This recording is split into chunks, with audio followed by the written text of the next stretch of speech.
I currently, and I say currently, call my approach or my practices collaborative dialogic approach.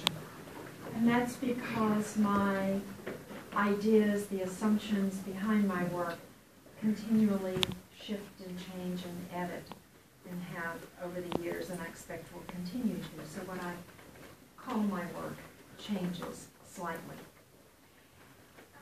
I think in terms of particular kinds of relationships and particular kinds of conversations, and that, as you said earlier, that I think of myself as a conversational partner with the person or persons that I'm working with.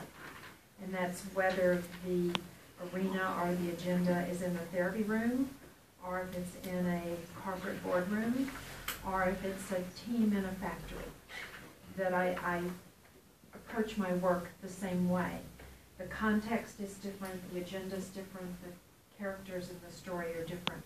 But I would say the process and the kinds of relationships that I try to invite and engage people in are always very similar.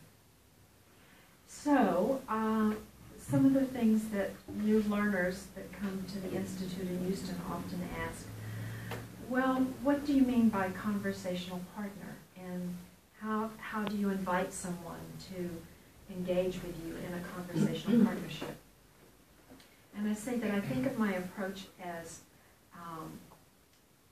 having a central word, with, the English word W-I-T-H, meaning with, doing with, thinking with, being with, acting with, responding with another person or persons. And that I often use the word witness. For some of you who've read some of my more recent writing, probably over the last 5 years, I've used the word witness, influenced by the American family therapist Lynn Hoffman and the British psychologist, philosopher John Schotter's use of the Russian literary critics Mikhail Bakhtin's notion of witness. Bakhtin talked about, witness versus aboutness. In other words, that most of us are not in this room, but certainly I was, and maybe Harris was early on, trained to be more of an aboutness therapy. You talk about people, you talk to and for them, you think for them, rather than being with them. Another way of thinking about it is, I think of my work as walking alongside, taking a walk with someone, and we mutually together determine where we think we want to go. And I say think we want to go because I think when people come to therapy or to any situation in which they're seeking some kind of help or consultation, they have an idea about what they want to accomplish, what they want you to do. You might think of that as a goal or a destination or a product. But I find in my work that that often changes over the time that we work together. Sometimes it can change dramatically, sometimes it only just shifts a little bit. But I don't want to start out thinking that the reason that we first say we're going to be working together is something that is carved in stone or in concrete. That 2,000 years later we'll dig up and it will still have the same words. I think of that as I had a wonderful day today with Harris and two colleagues, and a wonderful woman who was a guide and very, very knowledgeable about Greek history and Greek mythology and certainly the Acropolis and Parthenon and all of the artifacts in the museum. So I was thinking of seeing things with carvings on them from centuries and centuries and centuries ago. Okay, so then how do you invite someone to walk alongside you, to be with you, rather than expect you to kind of nudge them or pull them from in front and tell them what to do? Because most people come to us, or not most, but a large number of people come to us expecting us to be the experts and to tell them really what the problem is and what should be done, or you might think of it as they come with a defective story and think that you're going to tell them how to have the best story. So, and we as professionals have participated in creating that particular idea, or that particular notion of us, that we are some kind of experts on the human mind and brain, and I'll also say body, because we communicate, we speak, we interact with each other with our bodies as well. So I use some metaphors in my work with my students, and the first metaphor that I often use is one that I talk about is a host-guest. And I say to them that if you want to invite someone to be your conversational partner and to walk alongside you, you have to first think of yourself as always both a host and a guest. You're hosting someone in your physical and metaphorical space, and you're a guest in their life. And what's important is to keep in mind that this is a very temporary, transitional relationship.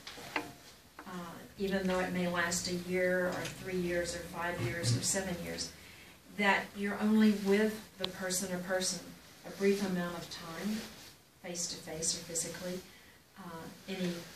any week or any month, and you're only with them in a very selected and kind of segmented part of their life. And so it's very difficult to really know another person fully. I think it's absolutely impossible. We can only assume that we have an understanding or some knowledge of another person. So I say host and guest, and I have them do a little exercise together. I have them turn in pairs and share with each other some experiences they've had of being a host and having guests that they really enjoyed having, that they felt were respectful of them, and I will even say their property, their space, and especially that they were guests that they would like to invite back again. And then I asked them to flip that and share with each other times that they have been a guest in someone's home or someone's office or someone's classroom, someone's church meeting, and what did that host do to make them feel welcomed, and especially to make them feel that they might get invited back again. And I say those are the kinds of things that you want to keep in mind when you're meeting with your clients. That how you welcome people, how you begin to greet them, how you begin to engage with them, and to think of yourself as both a welcoming host and a welcomed guest. So in other words, do not be an intrusive guest and go in and help yourself to orange juice or look under somebody's bed to see what they're having, because that's what therapists sometimes do. They do things without perhaps asking permission. So they do that, and because I think that the people that I work with, and just like I would think of you, that you have a lot of experiences in your own life that you can draw from, that can help you be the best therapist that you can be, in terms of experiences you've had that made you feel at times hopeful, free, etc., and at times experiences that have made you feel sort of a prisoner of something, even if that's a prisoner of an idea or a word, which often happens, particularly when you get labeled as an overprotective mother or whatever the label might be. So then they say, well, okay, we think we can be welcoming host and welcomed guest in our space and in someone else's life. So now what do you do? And I say, well, I have another metaphor, which I call the story ball. So if you watch some of the videos or Vimeos, you may have seen one on this. So I think that when clients come to me, I find it helpful to think that they bring me a very precious gift.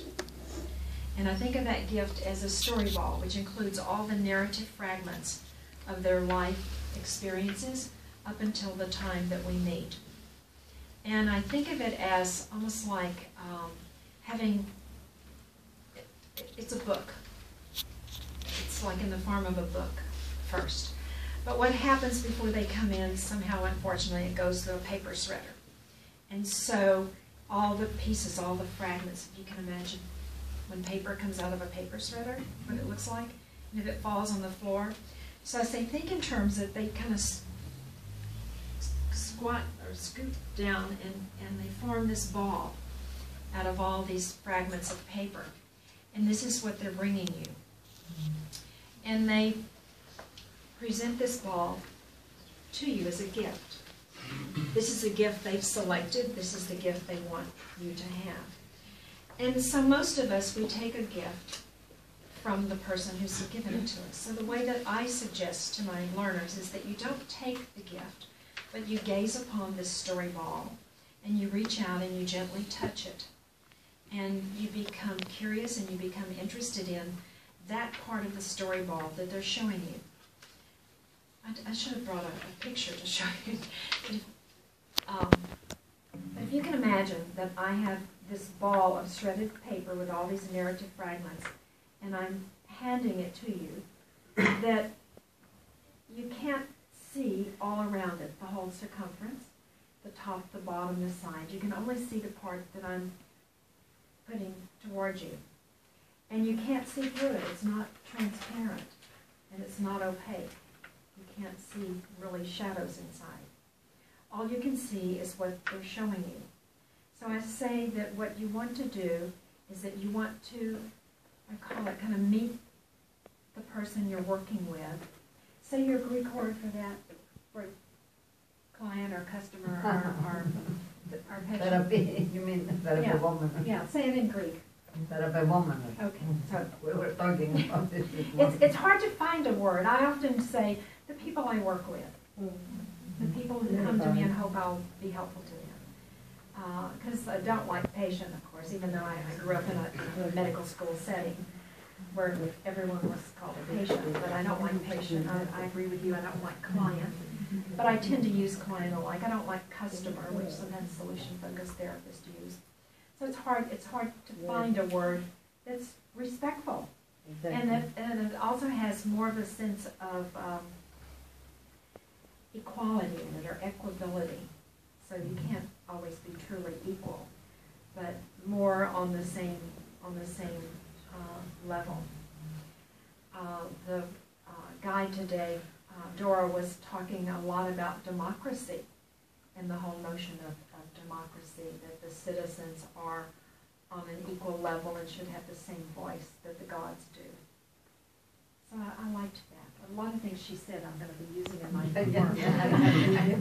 You do, yeah. It was really very, very engaging. So I say that I really trust that the client is the expert on his or her or their life or lives, and that they know much more than I do where they want to start or where they should start, where they think they should start, rather than where I think they should start are the kinds of information or facts or data that a therapist might think is important.